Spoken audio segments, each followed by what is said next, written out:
She wants to have a career. He wants a child by 30. She wants him to be less of a mama's boy, and he wants to have more sex. Millions of couples around the world, regardless of gender, disagree on a wide variety of issues. How do we find a compromise? On the web, you can find everything. 10 things to avoid in a relationship, 5 things to remember to do with your partner, 7 tricks to be happy as a couple. But the truth is that the number one rule of compromise is that there are no predefined rules. The roadmaps are reassuring.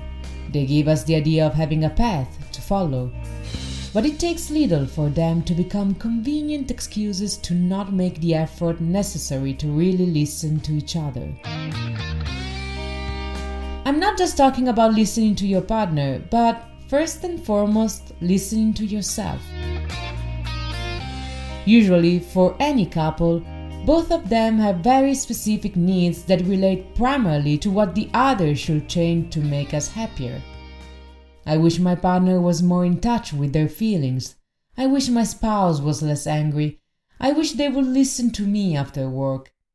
It seems as if, at some point in the relationship, we behave as if we want a genie in the bottle to satisfy our desires. And in fact, in therapy, couples behave just like that. As if the psychotherapist were the genie who will eliminate all the problems and transform the other into what we want.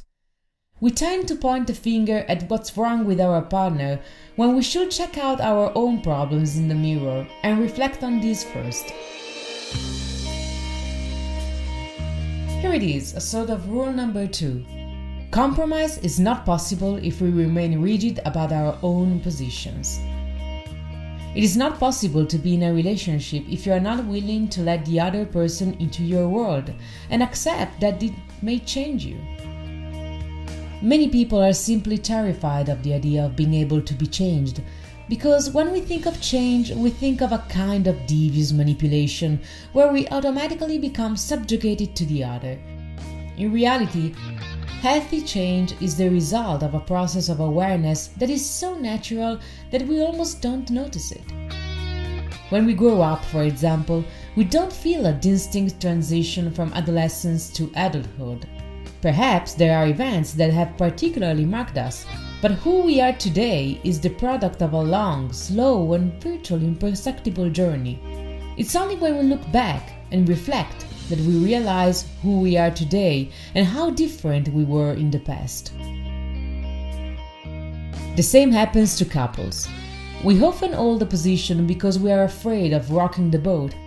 But it is precisely when we practice the process of self-questioning that we become more capable to listen to ourselves and consequently to the other person. For example, instead of imposing on yourself and the other person, "I want a child by the age of 30, perhaps you can try asking yourself, "What does it mean for me to have a child by the age of 30? What do I fear might happen if I don't?" That could be a sort of rule number 3. To find a compromise, you need to face yourself and your fears. At that point, you may find that finding common ground was easier than you thought. Other times, unfortunately, you come to realize that that same meeting point is impossible to find. However, regardless of the outcome, you may feel good about yourself for having been able to have a dialogue in which you felt free to be honest with the other person and with yourself.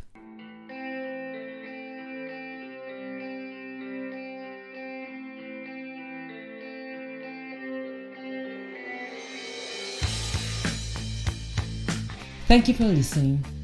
For any information, please send an email to teampsyche@gmail.com. See you at the next episode. Bye!